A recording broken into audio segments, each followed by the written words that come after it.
é cedo ou tarde demais? Quando eu pensei nesse tema, eu não pensei na música dos Irmãos. Depois o pessoal falou, mas parece a música do Titãs e tal, mas eu não tinha pensado na música dos Irmãos, né? O que eu tinha pensado inicialmente é que ao longo dos anos, ouvindo muitas histórias, eu percebo que de maneira geral, nós seres humanos, nossa sociedade, a gente tem uma relação muito delicada com o tempo, né? O tempo posto, cronológico, mas também um tempo que, vez ou outra, nas escrituras a gente chama de tempo oportuno, que é aquele tempo viável para você desenvolver algum tipo de projeto, para a gente tomar algumas decisões que nos são caras, que nos são importantes. E em várias ocasiões a pergunta que a gente se faz é: será que é cedo demais para eu tomar tal atitude, para eu decidir tal coisa, para eu mudar o meu estilo de vida, para eu alterar um percurso muito importante na minha vida? Será que é cedo ou será que é tarde demais? Será que já passou o tempo e eu estou aqui vivendo de memórias, eu estou aqui vivendo de sonhos que já era, que ficaram lá para trás e que não fazem mais sentido no tempo presente?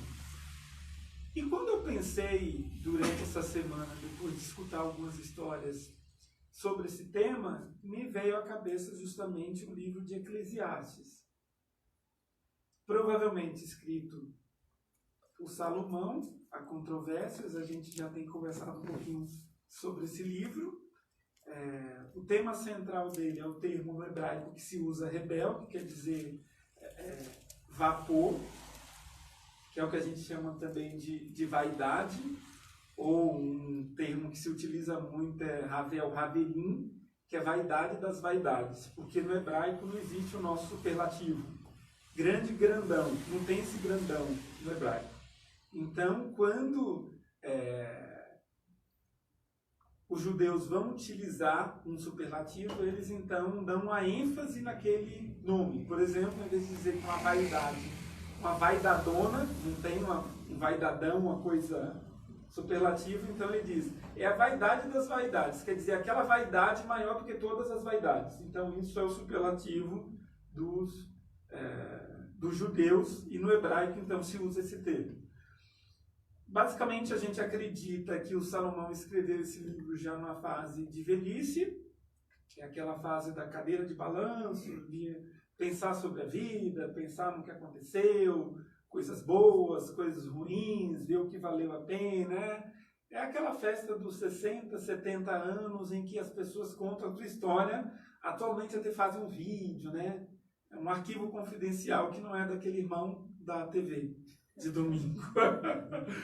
E então, nesse momento, ele, ao escrever o livro de Eclesiastes, ele está num momento assim bastante, para alguns até consideram realista, outros dizem não, ele estava deprimido mesmo, ele estava muito chateado e pensando que nada na vida fazia muito sentido. Tudo na vida é vaidade, é como um sopro de ar, é como um vapor, um hálito, uma coisa que passa rápido, é efêmero, é inútil, é vazio, é transitório. Ele vai tendo uma sensação e ele vai escrevendo em todo o livro. O Ed Renekiewicz chega a chamar do livro mais mal-humorado do mundo.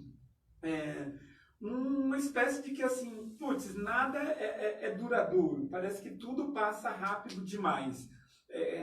E 3 conceitos aqui são importantes nesse livro. O primeiro é esse, de que tudo é vapor, de que tudo é vaidade, de que nada permanece.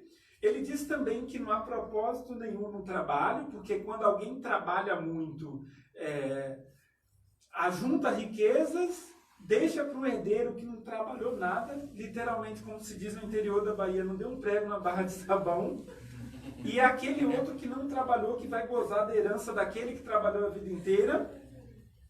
ele pensa que, e no período era muito comum, ele era rei de Israel, então ele diz, esses reis também, a gente rei, quer dizer, produz tanta riqueza, alcança tantos reinos, toma tantas terras, e depois a gente morre, tudo acaba aqui, e assume o trono um outro rei, que é o nosso filho, que também não trabalhou nada por isso, e que vez ou outra acaba até fazendo merda, e destrói tudo aquilo que a gente construiu. E ele diz, uma outra questão da vida é que tudo é muito repetitivo. Aí por isso que ele vai dizer no capítulo 1 de Eclesiastes que não há nada novo debaixo do céu. Ele diz que tudo que a gente pensa assim, putz, descobrir a roda. Alguém já tinha pensado nisso, o movimento foi cíclico e não é nada novo. Os movimentos históricos, eles simplesmente transitam. Isso eu acho muito interessante na estética, na arquitetura. Quer dizer, aos 20 anos atrás, ser moderno, ser atualizado, era você abrir mão e lançar fora tudo que fosse muito antigo. Hoje em dia você vai comprar um refrigerador, tem lá o retrô, que era aquele da década de 80, aquele vermelho. Eu lembro que tinha na minha casa um vermelho, de quando em quando aquilo dava choque, você chegava assim, ia pegar naquela maçaneta para puxar e tomava um choquinho e passava a ser normal, porque descascava aquele negócio de esmalte, né? Aí depois se isolou isso, não, isso é ruim, isso é feio e tal. Agora você vai, ou é antigo, é vintage, ou tem um outro termo, né? Porque até me explicaram isso, tem uma diferença entre o vintage e o outro termo, qual que é? E o retrô. O retrô seria como esse frigobar que tem, que ele é retrô, isto é, toda a tecnologia dele é nova, mas o modelo, apenas a aparência dele é antigo, e o vintage não. É a coisa antiga mesmo recuperada, mas com a tecnologia antiga. Então há aí uma diferença também no conceito. Não sabia disso, me explicaram na conversa, eu fiz cara de quem sabia, mas na verdade era uma informação nova para mim. Então, o que o Salomão já estava antecipando para a gente é que não tem nada novo. Quando alguém diz que descobriu alguma coisa, tenha certeza que alguém já pensou a respeito disso e que talvez, como a gente já conversou aqui em algum domingo, o espírito de época não permitiu que aquilo se desenvolvesse naquele momento histórico. Então, foi uma questão de descoberta e oportunidade. Então, é como se toda invenção fosse, na verdade, uma reinvenção de alguma coisa que já aconteceu. Então, basicamente, o que o Salomão está dizendo tudo é vaidade, não há propósito do esforço do trabalho e tudo é repetitivo. Então, quer dizer, ele dá uma ideia muito pessimista de como se a vida não fizesse sentido. Ao mesmo tempo, é isso que ele coloca como objetivo central do livro de Eclesiastes. Quer dizer, o que eu quero conversar com vocês é como se ele dissesse que eu estou escrevendo aqui depois de ter experimentado muita coisa, e eu sou o cara que experimentei muitas alegrias, muitos prazeres, tive muita grana, muita vitória sobre outros reinados, fui o cara assim, quase que presidente da ONU da época, porque todo mundo queria visitar Israel, os outros reinos queriam ter acesso a Israel, queria fazer acordos, fechar contratos com Israel. Então, eu sou o cara que eu sei do que eu estou falando. Mas a questão nesse momento de vida, que para ele e para a época já era um momento que se aproximava da morte, ele dizia, qual o sentido dessa vida? E quando a gente pensa, e é isso que eu estou tentando conversar aqui, sobre o cedo ou tarde demais, às vezes eu fico me perguntando se a nossa dificuldade é com o tempo de fazer as coisas, de decidir as questões importantes da nossa vida, ou se a nossa questão é uma questão de sentido. Quer dizer, a minha angústia é sobre ter conquistado ou não ter conquistado determinadas coisas e relacionamentos numa idade X, ou a minha crise existencial tem a ver com por que eu não encontrei o sentido. E eu estou levantando a hipótese aqui de que esse sentido é anterior ao tempo. Esse sentido é anterior ao dilema se é cedo ou tarde demais. E aí a gente não tem como falar desse cedo ou tarde demais se a gente não pensar numa lição muito, muito importante que eu acho que o livro de Eclesiastes traz para a gente, que existem sempre duas questões fundamentais na vida, tempo e modo. O que significa isso? A coisa boa, realizada num tempo errado, não rola. Sim. Sabe aquela coisa muito maravilhosa, mas o tempo não foi aquele, você se precipitou? Ou então você deixou passar o tempo e foi fazer aquela coisa e já não existia mais clima, condições, realidade que te permitisse executar aquilo? Então, a coisa boa no tempo errado não rola. Por outro lado, também o tempo certo, o tempo oportuno, mas conduzido por nós através de ações equivocadas, também nos levam a frustrações e a tristezas importantes, desnecessariamente. Porque o tempo é propício, mas a forma não é. Então a gente tem um desafio de sabedoria segundo Salomão, segundo o texto de Eclesiastes, é descobrir o tempo e o modo das coisas. Eclesiastes capítulo 3. Eclesiastes capítulo 3, a partir do versículo 1, diz assim o texto: há um tempo certo para tudo, um tempo para cada atividade debaixo do céu. Há tempo de nascer e tempo de morrer. Tempo de plantar e tempo de colher. Tempo de matar e tempo de curar. Tempo de derrubar e tempo de construir. Tempo de chorar e tempo de rir. Tempo de se entristecer e tempo de dançar. Tempo de espalhar pedras e tempo de ajuntá-las. Tempo de abraçar e tempo de se afastar. Tempo de procurar e tempo de deixar de buscar. Tempo de guardar e tempo de jogar fora. Tempo de rasgar e tempo de remendar. Tempo de calar e tempo de falar. Tempo de amar e tempo de odiar. Tempo de paz e tempo de guerra. O que as pessoas ganham com tanto trabalho árduo? Salomão diz: vi o fardo que Deus pôs sobre toda a humanidade. E, no entanto, Deus fez tudo apropriado para o seu devido tempo. Ele colocou um senso de eternidade no coração humano. Mas, mesmo assim, ninguém é capaz de enfrentar toda a obra de Deus, do começo ao fim. Concluí, portanto, que a melhor coisa a fazer é ser feliz e desfrutar a vida enquanto é possível. Cada um deve comer e beber e desfrutar os frutos de seu trabalho, pois são presentes de Deus. E sei que tudo que Deus faz é definitivo, não se pode acrescentar ou tirar nada. O propósito de Deus é que as pessoas o temam. E é muito legal, porque ele vai dando uma lista que, se a gente fosse separar em duas colunas, tem uma lista que é muito boa, assim. O tempo de nascer é muito melhor do que o tempo de morrer, né? Seja da sua morte ou seja da morte de alguém. Todo mundo quer ver o nascimento, quer, né, ver crianças chegando ao mundo. A semana passada a gente foi visitar o pequeno Hiroki, filhinho da Ju e do Enio, e é maravilhoso visitar, sabe? A criança nascendo, aquele cheirinho de bebê, aí você aperta, ele não reclama porque ele não fala ainda, aí é muito legal o tempo de nascimento. O tempo de morte já não é tão confortável, apesar de que, no caso de Salomão, ele vai dizer que é melhor a casa onde há luto do que a casa onde há festa, porque na casa que há luto há a reflexão. O tempo de curar é muito bom, mas o tempo de matar é um tempo muito complicado. É lógico que a gente está falando de uma época de que eles iam à guerra mesmo e matavam. Mas simbolicamente a gente pode pensar que a gente vai matando coisas na nossa vida, a gente mata relações, a gente mata projetos, a gente mata coisas que não são muito importantes. A gente vive constantemente tendo que assumir alguns lutos.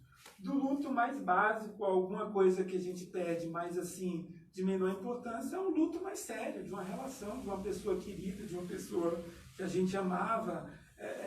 Ele fala que existe um tempo de dançar, um tempo que é legal. Adriano e a Júlia gostam de dançar. Eu lembro de celebrações aqui que eles giravam aqui atrás. É legal o tempo de dançar. Mas ele diz que há tempo de se entristecer, e esse tempo de se entristecer, e de chorar e de sofrer, por mais que ele seja necessário e ele faça parte da nossa vida, e ele deve fazer parte da nossa vida, para a gente reconhecer também os nossos limites, as nossas emoções e aquilo que compõe quem a gente é, mas é um tempo doloroso. Ele fala que tem um tempo que você quer buscar, que você quer procurar, mas tem um tempo que você precisa deixar, que você precisa abrir mão, e abrir mão de algumas coisas que são importantes é muito difícil. Então ele vai dizendo que é como se ele falasse, olha gente, a sabedoria e talvez o sentido da vida seja esse, assim, é a gente respeitar esse tempo, é saber que existe um tempo e um modo, e a gente precisa encontrar isso, mas a grande questão é, qual é o tempo oportuno para as nossas decisões e ações? Assim, como eu vou saber quando eu tenho que fazer, qual é o tempo disso e qual é a forma correta disso? Qual que é a forma ideal de eu fazer isso? E essa é uma questão para todos os aspectos da vida. Quer dizer, eu troco de emprego ou não, peço demissão ou não, eu me aplico a tal vaga ou não, eu mudo de cidade ou não, eu começo esse namoro ou não, eu fico só ficando, ficante, ficado, mas assim, eu dou um próximo passo ou não, eu me separo ou não. Então, todas essas são questões que são muito importantes para a gente, que é preciso pensar sobre isso. E aí eu acho que algumas coisas precisam ser colocadas. Acho que para uma compreensão razoável do tempo e modo das questões da nossa vida, o primeiro ponto é autoconhecimento. Eu preciso razoavelmente saber quem eu sou, como eu funciono. E sobre o que eu estou falando? Algumas pessoas funcionam com mudanças paulatinas. Isto é, as coisas vão acontecendo aos poucos, tem que haver uma crescente. São pessoas que não suportam rupturas muito fortes, assim, não pode ser nada muito abrupto. O funcionamento delas é assim. Se você fala, por exemplo, de uma questão de trabalho, ela vai preferir uma transição tranquila, assim, razoavelmente, do que um rompimento para já recomeçar do zero, sabe?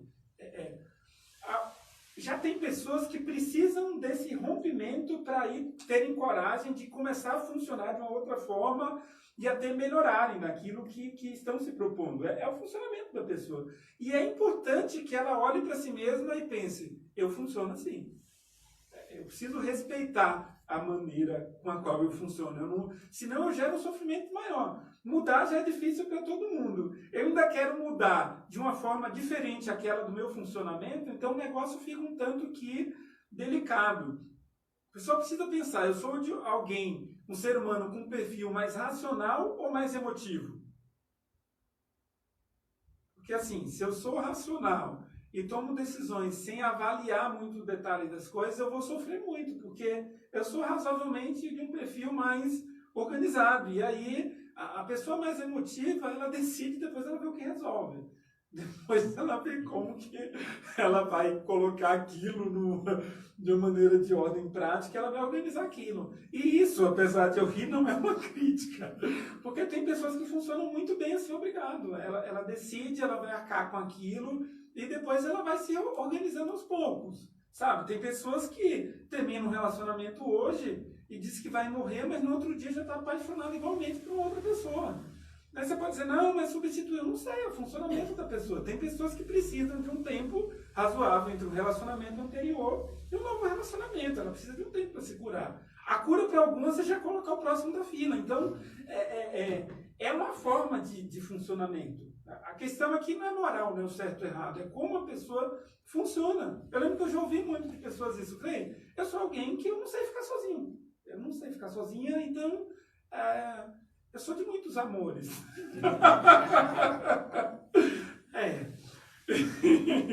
Então, você tem pessoas que são de um perfil mais de grupo. Então, eu gosto de ficar em grupo, eu gosto da galera, eu gosto daquele grupo do WhatsApp, quando alguém fala, quem vai pro Candaema? Eu sou o primeiro. Quem vai para tal churrascaria? Eu sou o primeiro. E tem pessoas que são mais isoladas. E, de novo, não é uma crítica. Tem pessoas que funcionam mais a partir do momento em que o grupo dá cada vez mais espaço para ela.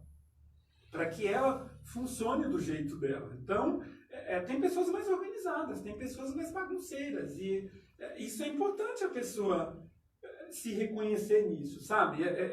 Eu não vou tentar ser alguém que eu não sou, o que não significa que a gente não possa melhorar, o que não significa que a gente não possa se desafiar. Mas é importante, razoavelmente, esse autoconhecimento. Eu vou dar um exemplo claro para vocês. Eu lembro que uma vez eu conversei com alguém e a pessoa falou, olha, eu gostaria muito, muito, muito de ser psicólogo clínico. Eu gosto assim de sentar no consultório, ficar ouvindo histórias e tal. A gente continuou a conversa, mais alguns encontros, e isso não foi muito tempo atrás.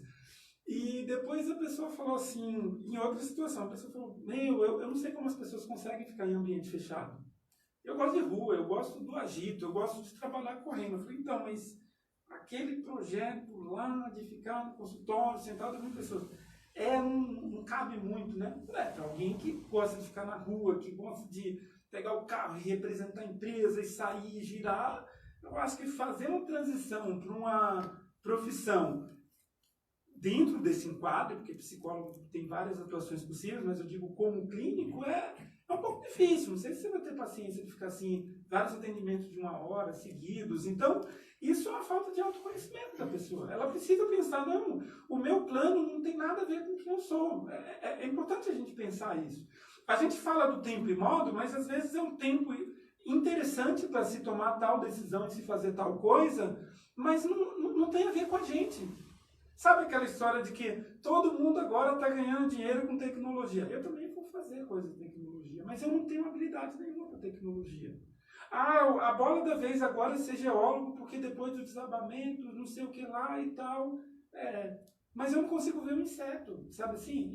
Como que eu vou para a rocha? Como que eu vou? Eu não gosto de escuridão, não gosto de espaço fechado. Aí no meio do curso você vai para o meio da caverna, quer dizer, não dá, entende que não é compatível? Então aí a pessoa decide, faz uma transição dessa, por exemplo, aí depois está lá e fala, e Deus, cadê Deus? Deus não tem nada a ver com isso. Você não tem um mínimo de autoconhecimento para fazer uma decisão, decide e depois coloca nas costas de Deus. Deus não tem nada a ver com isso. Deus e o diabo ficam pagando conta o tempo inteiro. É a falta de autoconhecimento nossa. O que Salomão está dizendo aí é, com o passar do tempo, a gente precisa entender isso. Um tempo que é fora de nós, mas um tempo também que é nosso. É o nosso funcionamento. É a nossa subjetividade. Vivemos numa geração que está tão fortemente ligada ao movimento do automatismo que parece que a gente ficou também nesse funcionamento. Assim, a gente não para refletir. A gente não sabe quem a gente é. Sabe aquela história de entrevista de emprego? Fale 2 qualidades suas. Não sei. Fale 2 defeitos. Meu defeito é que eu sou muito dedicado. Então, fala que defeito. Não tem defeito. Meu defeito é que eu sou muito dedicado ao trabalho. Eu preciso me controlar para trabalhar menos. Putz, isso aí eu gostei. O defeito é o que eu quero como patrão, né? Isso aí é tipo assim, esse aí eu gostei. Próximo. Tá contratado. Eu acho que uma outra questão importante aí é a percepção da realidade. Ok, eu já tenho o mínimo de autoconhecimento possível. Então, e a realidade, né? E o que eu percebo daquilo que está no meu entorno, como está a política do meu país, o trabalho, o mercado de trabalho, para essa mudança que eu pretendo fazer, relacionamentos, como as pessoas me veem. Eu sou uma pessoa tranquila. O que os seus amigos te dizem que eu sou impaciente e insuportável. Só você se vê como tranquila? Não é possível. Está todo mundo errado, está todo mundo com a percepção errada e você que tem uma boa percepção, sabe assim? É muito curioso, eu acho isso bacana, maravilhoso do Novo Testamento, quando o apóstolo Paulo vai falando sobre os dons espirituais, os dons que o Espírito Santo distribui sobre a comunidade de Jesus. E um dos principais critérios de você reconhecer o dom espiritual de alguém é isso ser percebido pela comunidade local. Dito de outra forma, alguém chega aqui e fala assim, Clay, olha, eu tenho uma vocação pastoral. Putz, legal, estou até precisando de um pastor aqui para me ajudar também e tal, não sei o quê. Só que vai caminhando, a comunidade não enxerga isso. Não sou eu não tenho, inclusive, autoridade nenhuma para dizer que fulano ou ciclano é pastor. Quem diz isso é o dom que é dado pelo Espírito Santo e o reconhecimento da comunidade. Não sou eu, Clay, como pastor que reconheço. É a comunidade que tem que olhar João, Francisco, José e falar, ele é pastor. Não, eu me percebo como fazendo isso, mas quando vai fazer, faz pessimamente. Sabe assim? Às vezes é uma questão de dedicação, tá? Mas às vezes é uma questão de não tem nem o autoconhecimento mínimo necessário para perceber se tem habilidade para aquilo ou não, e não tem percepção da realidade, que é o feedback daqueles que estão falando comigo. Se as pessoas em um dado momento da vida começam a dizer, Cleio, você está muito impaciente, eu estou impaciente, não é possível que só eu não esteja percebendo. Se eu não costumo ser impaciente, e eu já tenho no mínimo 2 pessoas que me disseram na mesma semana que eu estou impaciente, então eu estou impaciente. Eu tenho que descobrir o porquê da minha impaciência. Com Jesus em oração, na minha análise, com o meu terapeuta, enfim, com os amigos, com a esposa, com o marido, com o namorado. Então, é muito interessante a gente pensar que o autoconhecimento é necessário, mas cuidado, porque a gente se engana. O nosso coração é enganoso. Então, às vezes, a gente nos vê de uma forma que a gente não é. E depois, quando a relação não funciona, a gente fala, meu Deus, mas por que, Senhor? Por que não? Porque eu não percebi o que estava acontecendo. Que eu estava numa relação amorosa, o outro estava sinalizando, o outro estava dizendo que eu estou muito fechado, o outro estava querendo conhecer mais de mim, eu estava me bloqueando, eu estava me esquivando, aí depois eu falo, a pessoa desistiu de mim, meu Deus, por quê? Porque você não queria a relação, você não estava na relação, você já não estava. A pessoa só te disse aquilo que já acontecia, que não existia relação. A relação era só dele. Então, é importante perceber esse entorno. A gente não está num fechado no mundo. A gente se estabelece nessas relações.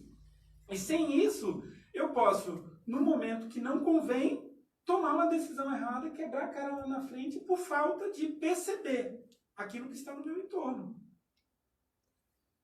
Família. Como é a minha relação com a minha família? Isso é importante eu perceber. Minha família tem um perfil que me incentiva, que me desafia a liberdade, ou o contrário, que me coloca numa situação de dependência, que me coloca numa situação em que eu não consigo me constituir como pessoa. É triste, mas tem muitas famílias que mais estragam do que ajudam. O grupo que estraga a família. Jesus amado, dizer isso no domingo à noite na igreja vão me matar, mas o grupo que estraga a família. Por quê? Porque quando não ajuda, atrapalha muito. Tem muita gente que não se desenvolve, não consegue decidir nada na vida, porque o pai está em cima, a mãe está em cima, a mãe tem medo, o pai tem trauma, e depois o filho também não consegue. Quando vê, por que você não sai? Não, porque ninguém sai, porque o certo é isso, sabe? Essa cultura familiar, local, que aprisiona a pessoa, que parece que não deixa voar, não deixa fazer um movimento de explorar quem é o mundo, o que quer fazer. É muito limitante. É lógico, e graças a Deus por isso, tem muitas famílias que são incentivadoras. Eu imagino, não sou ainda, se Deus quiser em breve, mas não sou ainda pai. Mas deve ser muito angustiante quando você vê o filho assim à beira de fazer algumas coisinhas que não deveriam, mas tem um limite nisso, né? Às vezes precisa haver um movimento de independência dos filhos para ver se a vida acontece. Não dá para ficar só em torno dos ideais dos pais, do que os pais desejam, dos que os pais esperam. Não, cada um vive a sua vida e decide a sua coisa. Se o outro não escolheu uma profissão e não teve coragem para isso, dane-se, a escolha é minha do que eu quero fazer. A vida é minha. Não deixo de amar as pessoas porque digo que discordo do que elas esperam de mim. Isso é muito difícil. A gente lê aquele texto, especialmente nos casamentos, e deixará o homem, pai e mãe, se unirá a sua mulher. A Bíblia é um livro de muita sabedoria. Quando ele fala nesse contexto de deixar pai e mãe, isso é necessário para a vida. E, gente, pelo amor de Deus, não estou falando deixar, não dar atenção, não amar, não ajudar com o que for possível. Não estou dizendo isso. Eu estou dizendo de você sentir que a tua vida está paralisada, mas você não consegue fazer nenhum movimento de diferenciação em relação à sua família. Isso não é vontade de Deus. Eu já cansei de ouvir coisas do tipo, Cleide, tudo bem que eu já descobri que meu pai, ou minha mãe, ou meu irmão são perversos comigo, mas a Bíblia diz que tem que honrar, né? Eu falei, honrar? Honrar um perverso? Honrar um pai que estupra os filhos? Hoje eu estava lendo uma entrevista, 2 meninos, acho que um de 4 e de 6 anos, o repórter lá perguntando também, que é uma bagunça esse negócio de reportagem. E o pai dizendo, o papai coloca em mim e no meu irmão o piu-piu dele dói. Que absurdo! Que absurdo! Tem que honrar não, gente. Tem que seguir a vida. Ok. No exemplo que eu dei, são crianças. Eu estou falando de adultos paralisados, um monte de... É uma adolescência absurda. Fulana com mais de 30 anos de idade, assim, dependendo... eu não estou falando só do financeiro, a gente sabe que a situação é difícil, dependendo emocionalmente. Se pai e mãe não autorizar, não sai do lugar. São crianças grandes. Sabe? Aí depois reclama, porque Deus não me ajudou. Deus não te ajudou, não. Você não foi adulto. Você não teve coragem de decidir coisas na sua vida. O tempo passou, o modo passou, e você está lá, um monte já está indo lá, já voltou, já... Sabe carrossel, quando deu um monte de volta? E já aí você falou, o próximo eu vou. E o cara está lá com o ticket, acabou o parque, saiu da cidade, e você está lá ainda. Sabe, você está envelhecendo diante da vida, mas não tem coragem de tomar uma postura e de entender que a tua vida é tua. E que você precisa ter coragem. O Pondé fala um negócio muito interessante, Luiz Felipe Pondé, sobre o texto do Eclesiastes. Ele diz que o Eclesiastes deixa claro que o Deus de Israel não gosta de covardes. Olha que legal. Ele diz que o que o Salomão está dizendo é, para viver e para encontrar o sentido da vida, você precisa ter coragem.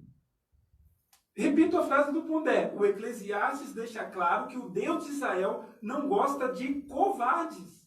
Tem muita gente que não alcança a realização dos seus projetos, dos seus sonhos, porque é covarde. Diante da vida, diante das decisões, diante da família, diante das coisas que tem que abrir mão, diante de compromissos que devem ser assumidos, é uma covardia. A gente vai levando a nossa vida como um dia depois do outro, mas não encontra sentido porque a gente não decide. E aí uma outra questão muito importante, para compreender o tempo e o modo, é saber a sua missão. O que te move?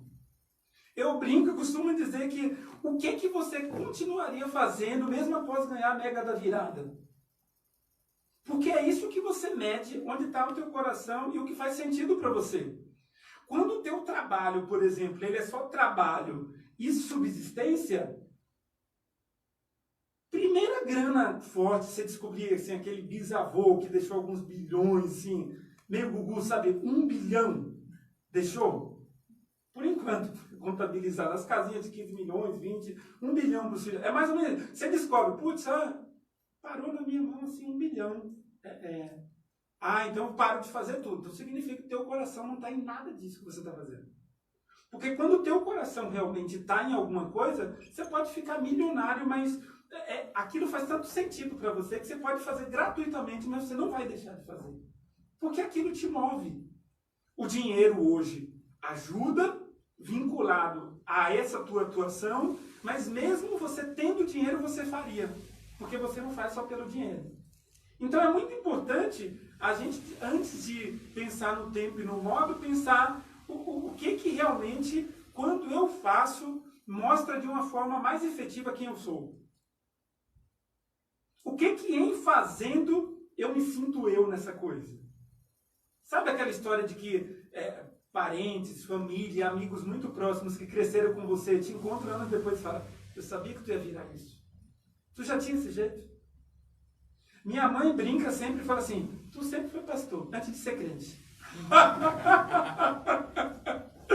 Ela diz, eu lembro do final da tua infância, o fluxo de amigos que você tinha e o quanto eles recorriam a você, para questões, para conselho, para isso. Naquela época que vinha telefônica, a gente só tinha fazendo consórcio, porque era um negócio muito caro. Você passava 5 anos e torcendo a cada mês, vai ser sorteado, vai ser sorteado. Quando chegava aquele carro que, não sei se era Telebrás, sei lá o que era aquilo, era como se estivesse chegando assim um prêmio. Você chegasse, você esperava na rua, era um evento. Se possível, você não ia nem trabalhar. Para esperar a instalação daquela linha telefônica. E quando chegava, tu era o único na rua a ter a linha telefônica. E aí você vivia chamando o vizinho, porque um ligava, eu quero falar com fulano. Você tinha aquela alegria de falar, dona fulana, ciclano está ligando para você. E aquele aparelho grande, aquele... Gostava de teclar, enfim, aquela experiência no telefone. Eu ficava muito tempo no telefone, mas esse menino sai do telefone, conversando com os amigos, dando conselho, ouvindo conselhos e pererê. Aí minha mãe fala, você sempre foi pastor? Sempre foi. Então é uma questão de alguma coisa no teu fazer mostra de uma maneira mais efetiva quem você é. É isso que te move. Eu não estou falando de sobrevivência. Sobrevivência você pode fazer o seguinte, olha, sou tão dedicado que o que me colocarem para fazer eu faço. Vou demorar um pouquinho para fazer bem feito, porque eu vou ter que aprender aquilo, mas eu faço. Mas é uma escolha da vida. Ou você vive única e exclusivamente pela sobrevivência, ou você faz uma escolha e tem coragem, como propõe o livro de Eclesiastes, a fazer aquilo que move o teu coração. Aquilo que faz sentido para você. Ah, Cleia, eu não sei o que é isso. Você vai descobrir. Ah, vai. Descobre. Descobre, porque isso vai aparecer de alguma forma. Eu me arrisco a dizer que já apareceu. Ou você não quis ver nem ouvir, ou realmente você está tão assim vinculado numa vida automática que você preferiu assim ver aquilo como um filme americano, como alguma coisa assim, ah, isso é romântico, essa coisa de amar o que faz, isso não existe. Tá, não precisa ser assim, oh, como eu amo, mas de alguma forma você já deve ter percebido isso, sabe? E a questão é, pode existir um planejamento para que você alcance isso, aí de novo a gente volta para aquele ponto do autoconhecimento. Se você não é alguém de um rompimento abrupto, se você precisa de uma organização, de um processo de transição, ainda assim é uma escolha, você dizer, olha, eu não consigo fazer essa mudança agora, mas eu consigo iniciar um processo de transição e me preparar para isso. Eu passei, pensando no aspecto profissional, passei 10 anos no banco e antes disso quase 4 anos na contabilidade, então são 14 anos. E, na verdade, eu sempre soube que eu não queria fazer aquilo para a vida inteira. Quando eu entrei no banco, eu me recordo que eu falei assim, eu participei de uma entrevista, eu estava numa estação de metrô e peguei um panfleto de uma agência de emprego. Eu fui participar, uma me reprovou, 2 dias depois uma outra equipe estava fazendo entrevistas, eu nem comentei que já tinha feito com outro grupo, me aprovaram, quer dizer, para a mesma vaga, para a mesma empresa. E aí eu pensei, olha, isso aqui é só uma temporada. Lógico, uma temporada que durou 10 anos, o tempo passa, né? Quando a gente não tem coragem também para tomar algumas decisões. Só que eu fui fazendo um caminho paralelo. Eu sou um cara que eu funciono por transição em várias situações. Então, eu fui fazendo um caminho, eu fui fazendo vários cursos. Eu fiz filosofia, eu fiz um pouco de psicologia, eu fiz psicanálise. Então, quando eu consegui ter coragem suficiente para pedir demissão do banco, eu já tinha construído um caminho paralelo. É como eu funciono. Eu não pediria demissão sem ter nada. Eu diria, amanhã, o que eu como, o que eu faço, o que eu isso, o que aquilo. Não, então eu fiz um caminho. Mas é importante, dentro do que é possível para você, você construir o teu caminho. E cuidado com pensar em conta. Quanto tu vai pagar de qualquer forma. O que você fizer, qualquer bico, vender, anunciar, entregar panfleto, quanto você vai pagar. A grande questão é, qual a tua escolha do teu fazer? E se esse fazer gera para você satisfação ou angústia? Viver no mundo da necessidade é um problema muito grande. É preciso encontrar um mundo carregado de sentido. O que gera muito sofrimento no ser humano é viver exclusivamente no mundo da necessidade.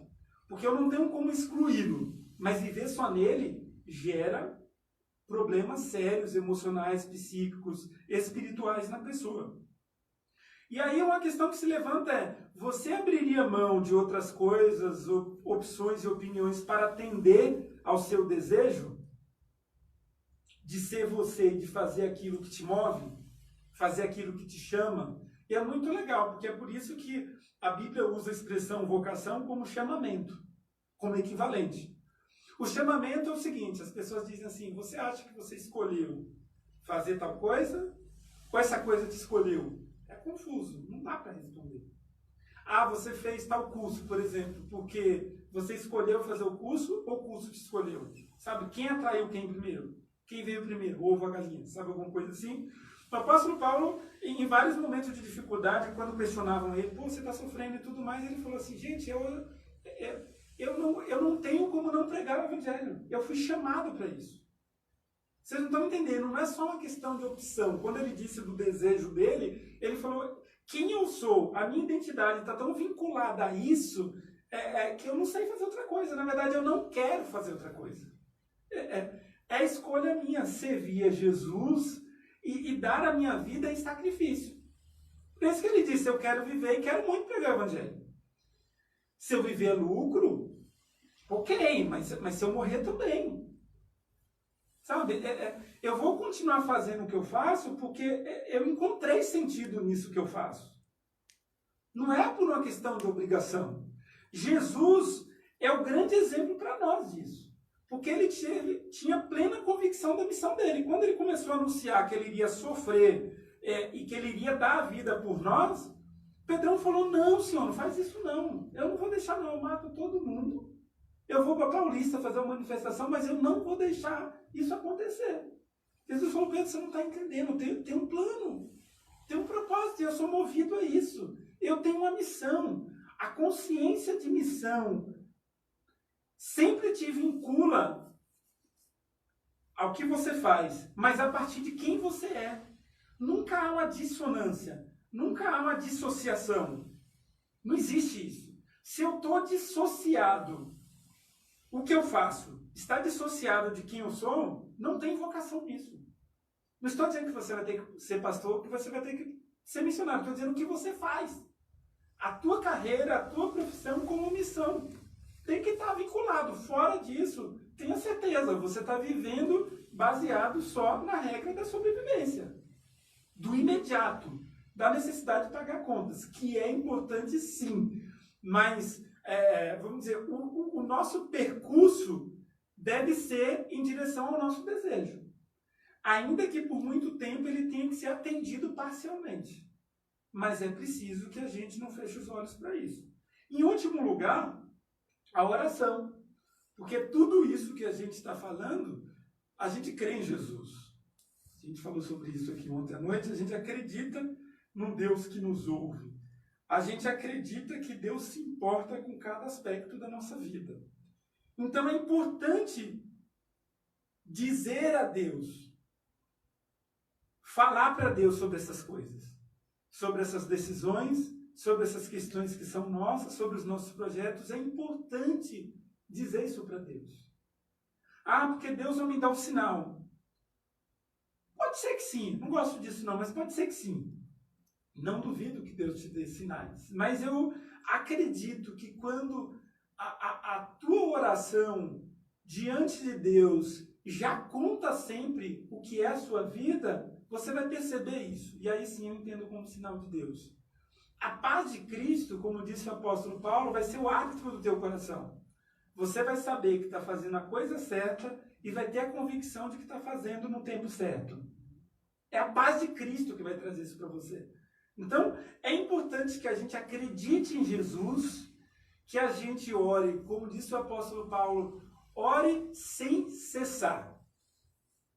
Ore sem parar.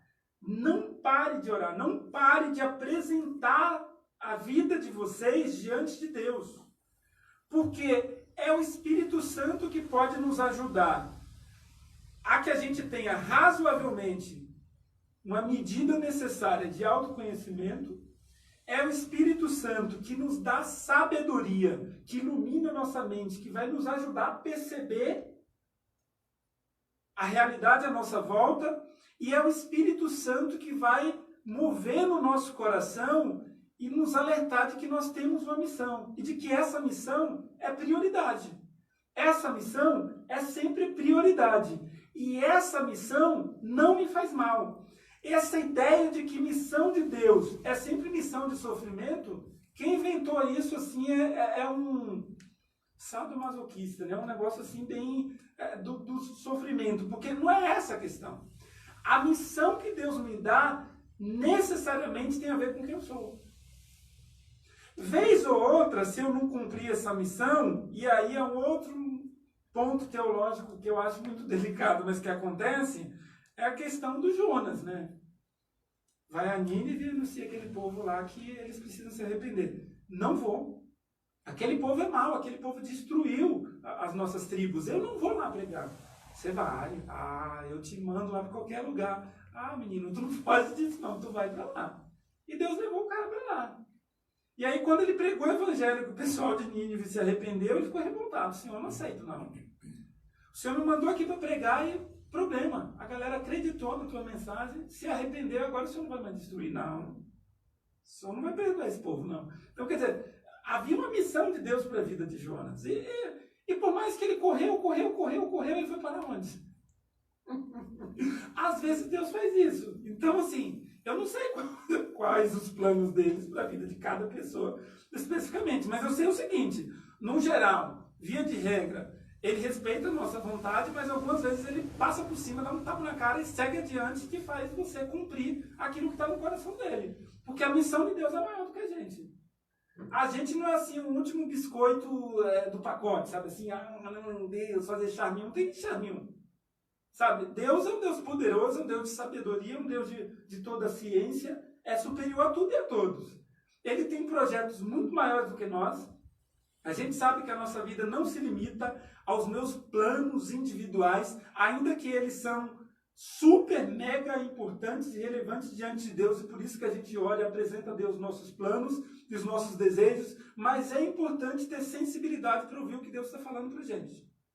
Não existe compreensão de tempo e modo se a gente não tiver a voz de Deus falando com a gente. Pode fazer cálculo, pode fazer planejamento, pode pegar um coach de carreira, pode pegar um coach de relacionamento, pode pegar tudo. A gente acredita em Jesus. A gente acredita que o Espírito Santo habita em nós. A gente acredita que Deus é um Deus de verdade. A gente acredita que antes de que fôssemos substância sem forma no ventre da mãe, diz o salmista, ele já conhecia. Ele já sabia. Em um outro momento o salmista diz, olha que legal, ele sabe exatamente do que a gente é feito. Olha que legal. Todo e qualquer autoconhecimento, por mais profundo que seja, não vai ao alcance do que Deus nos conhece. É a única pessoa sobre quem a gente pode dizer que nos conhece mais do que a gente mesmo. Olha que negócio muito bacana. Sabe de nós, sabe dos nossos limites, sabe das nossas dores, sabe do que nos paralisa, sabe do que trava a gente, mas ainda assim ele fala, eu tenho um plano para você, e meu plano para você é de paz, meu plano para você é de bem. E você vai se travando na vida, e você vai aí dificultando os processos, mas eu tenho um plano para você. Na oração, é um convite que a gente faz de Deus participar daquilo que a gente está planejando. Em várias situações ele valida aquilo e segue com a gente. Em algumas situações ele simplesmente diz, não é por aí. Vamos mudar esses planos, vamos apagar, vamos deletar, vamos colocar a planilha 2, sabe assim? Mas é importante que como filhos e filhas de Deus a gente tenha essa consciência de que nós temos acesso a um Deus de amor, a um Deus que se importa com a gente, a um Deus que se importa com os nossos desejos, a um Deus que quer nos tornar livres. Há um Deus que quer nos tirar das prisões que travam a nossa vida. Nas relações familiares, nas relações amorosas, nas questões financeiras, nas decisões de carreira, em como viver, onde viver, do que planejar, do que ter. Deus quer participar desses detalhes da nossa vida. E no final do livro de Eclesiastes, a conclusão do Salomão é maravilhosa. Capítulo 12, lá ele vai dizer, sabe o que eu aprendi de tudo isso? A questão do ser humano é temer a Deus. É como se ele estivesse dizendo, acreditar que existe alguém muito maior do que ele mesmo. Que a gente não está sozinho na vida. Ele diz, lembra-te do teu Criador nos dias da tua mocidade.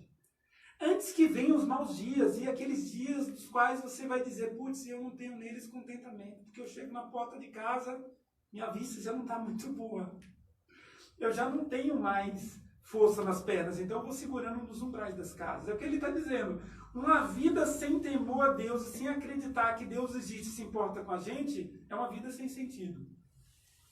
Então ele encerra dizendo, depois que eu passei por todas essas experiências, eu descobri que a maravilha da vida é temer a Deus, é lembrar-se dele, é saber que ele existe, é acreditar na existência de Deus e se envolver com ele. Então, tomara que o Espírito Santo nos ajude, tomara que o Espírito Santo dirija a nossa vida, e quando a gente for tomar uma decisão assim muito ruim, que ele tenha misericórdia, que ele nos livre dessas decisões, que a gente o perceba no nosso caminho, que a gente o encontre, que a gente se sinta amado, que a gente se sinta perdoado e que a gente se sinta acolhido.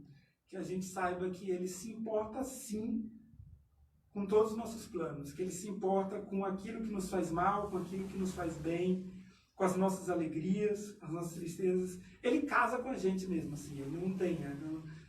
No caso dele, nem a morte nos separa dele. O que o apóstolo Paulo fala, nem a morte nos separa dele. Então, há um plano de Deus para nós, a gente precisa acreditar nisso, a gente precisa confiar nisso e a gente precisa orar sobre isso. Amém?